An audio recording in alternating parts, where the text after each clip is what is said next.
Fahri Hamzah minta tolong Anies Baswedan cari Fadlizon. Memang cocok.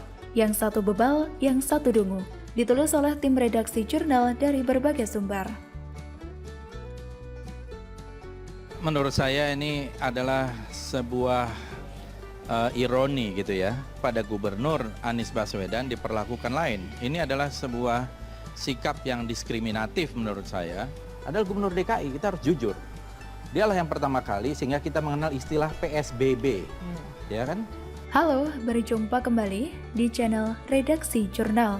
Politikus Partai Gelora Indonesia Fahri Hamzah mengunggah foto masa muda politikus Partai Gerindra Fadlizon yang sedang bersama dengan Gubernur DKI Jakarta Anies Baswedan di akun Twitternya. Dalam foto tersebut, Fadlizon tengah mengenakan jaket hoodie, sedangkan Anies Baswedan mengenakan kemeja motif kotak-kotak. Melansir dari Okezon, kata Fahri, Pak Gubernur Anies Baswedan tolong cari sahab inti Fadlizon. Cuitan serta postingan Fahri Hamzah itu mendapat 7.263 likes, 1.110 retweet, dan 156 tweet kutipan hingga berita ini ditulis sekitar pukul 11 waktu Indonesia Barat. Fahri Hamzah pun sudah mengizinkan Sindo News untuk mengutip cuitannya tersebut.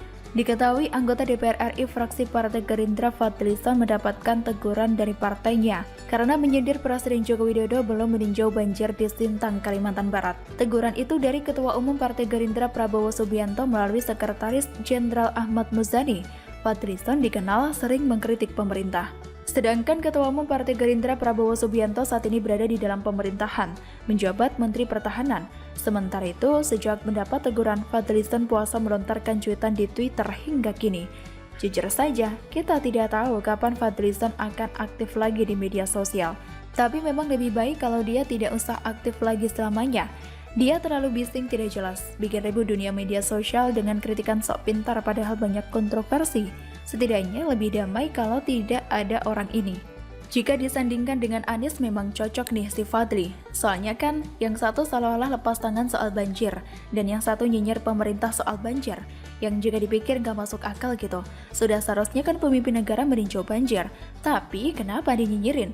Harusnya yang perlu dinyinyirin sama Fadli itu ya si Anies. Dia yang gak becus dalam menangani banjir. Kok menangani, meninjau saja hampir tidak pernah, iya kan? Yang saya tidak paham sampai sekarang adalah Fadlizon selalu nyinyir ke satu arah. Nyinyirnya selalu ke pemerintah. Ini adalah kritikan berat sebelah dan penuh diskriminasi. Sampai sekarang kalau tidak salah Fadli hingga kini tidak pernah mengkritik keras Prabowo. Aneh nggak?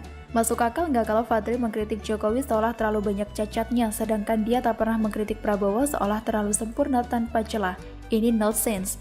Siapapun pasti punya kekurangan yang perlu dikritik dan dikoreksi. Tapi di mata Fadli, Prabowo seolah kayak orang yang serba sempurna sehingga tak perlu dikritik. Masuk akal nggak? Dari sini saja sudah ada yang ngawur kan? Makanya Fadli tidak layak jadi wakil rakyat. Lebih cocok disebut wakilnya orang-orang yang tidak senang, benci, atau sakit hati kepada pemerintah.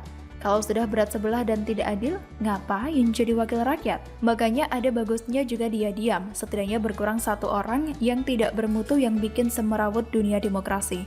Suruh Fadli kritik Anies atau Prabowo dulu lah, baru kita percaya kalau dia ini wakil rakyat. Harus adil ke semua eksekutif dan juga parpol. Tapi menurut saya awal mula dari semua ini adalah cuitan Fadli soal usulan agar Densus 88 dibubarkan saja.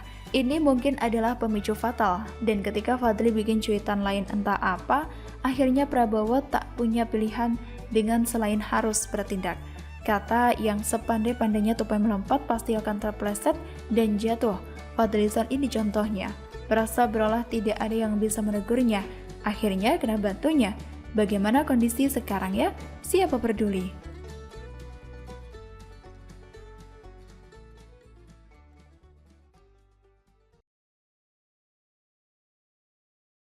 Serang Anies Baswedan, Deddy Corbuzier singgung banjir hingga Formula E, masih nyempetin ngeles, parah.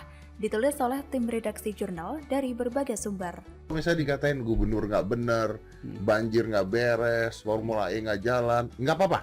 Kan katanya, bukan faktanya. Nggak apa-apa dong. Kan banjir masih Pak, faktanya. Ya. Loh kok iya? Iya, emang iya. Halo, berjumpa kembali di channel Redaksi Jurnal. Baru-baru ini Deddy Corbuzier belak-belakan bertanya tanggapan Anies Baswedan mendapat ocehan miring dari masyarakat. terutama soal kinerjanya sebagai Gubernur DKI Jakarta. Kata Dedi, Pak Anies kalau dikatain gubernur gak bener, banjir gak beres, Formula E gak jalan, gak apa-apa. Kan banjir masih Pak, faktanya. Ya. Loh kok iya? Iya, emang iya. Anies Baswedan memberikan jawaban singkat. Ia tidak mempermasalahkan ocehan miring yang mengarah kepadanya. Anies mengungkapkan bahwa yang dikatakan tersebut hanya katanya, bukan faktanya. Tak puas sampai di situ, Deddy Corbuzier mengatakan bahwa ia akan mencoba menyerang Anies. Deddy Corbuzier lantas mengambil contoh soal kasus banjir yang tak terselesaikan hingga saat ini. Anies Baswedan mengiyakan ucapan Deddy Corbuzier, tapi satu yang digarisbawahi olehnya, ada progres menangani banjir. Anies juga membandingkan dengan data yang ada, seperti kilometer persegi yang terkena dampak banjir, lamanya tergenang, jumlah RT RW yang tergenang. Meski Jakarta masih dilanda banjir, namun menurut Anies sudah tidak separah dulu dan jauh lebih baik. Anies Baswedan mengatakan perbaikan itu bukan hanya perannya saja, tapi gubernur terdahulu pun ikut andil memperbaiki kondisi Jakarta menjadi lebih baik. Jadi menurut Anies Baswedan, ketimbang ia memikirkan ocehan, ada baiknya fokus mengerjakan sesuatu. Rupanya Anies Baswedan benar-benar memanfaatkan kanal yang memiliki lebih dari 16 juta subscriber itu sebagai bagian dari kampanye yang soft, menjual pemikiran-pemikiran melalui obrolan dan berusaha keluar dari situasi yang sedang ia hadapi saat ini. Sebentar, sedang menjual pemikiran atau sedang usaha membelokkan persepsi masyarakat terhadap dirinya? Hahaha. Maka dengan demikian, Deddy Corbuzier secara bertahap sukses membangun channel YouTube-nya menjadi saluran informasi yang jauh lebih high level lagi. Brandingnya dapat, is very smart, salut. Pokoknya kalau Anies sudah ngomong, suka-suka dia aja lah. Awalnya indikator keberhasilan tangani banjir adalah sehari kering, bahkan 6 jam banjir surut. Lalu dikoreksi, banjir surut 6 jam jika curah hujan di bawah 100 mm. Lalu ngomong lagi tidak ada korban meninggal. Lalu ngomong soal korban banjir meninggal akibat sengatan listrik. Yakin orang ini bisa dipegang omongannya? Jelas sekali dia tidak ingin disalahkan sepenuhnya atas masalah yang muncul di permukaan. Ya memang, banjir bagi Jakarta itu sudah seperti tamu yang terjadwal.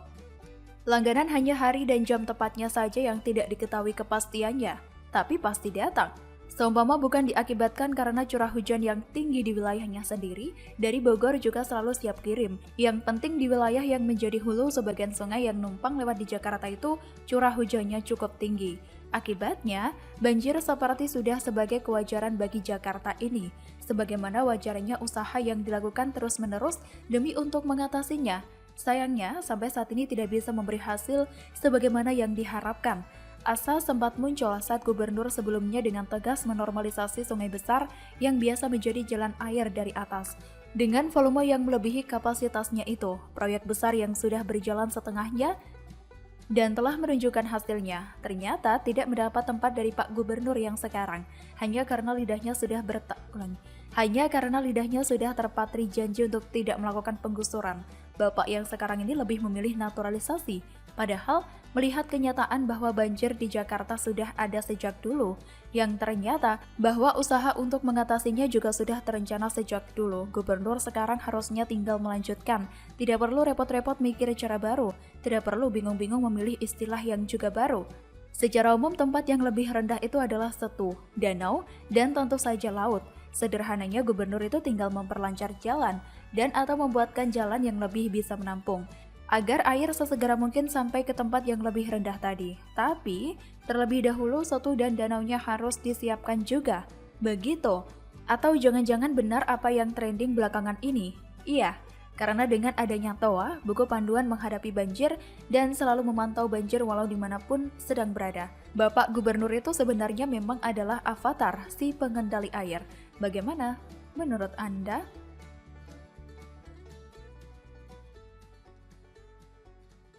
Kan banjir masih Pak, faktanya. Ya. Loh kok iya?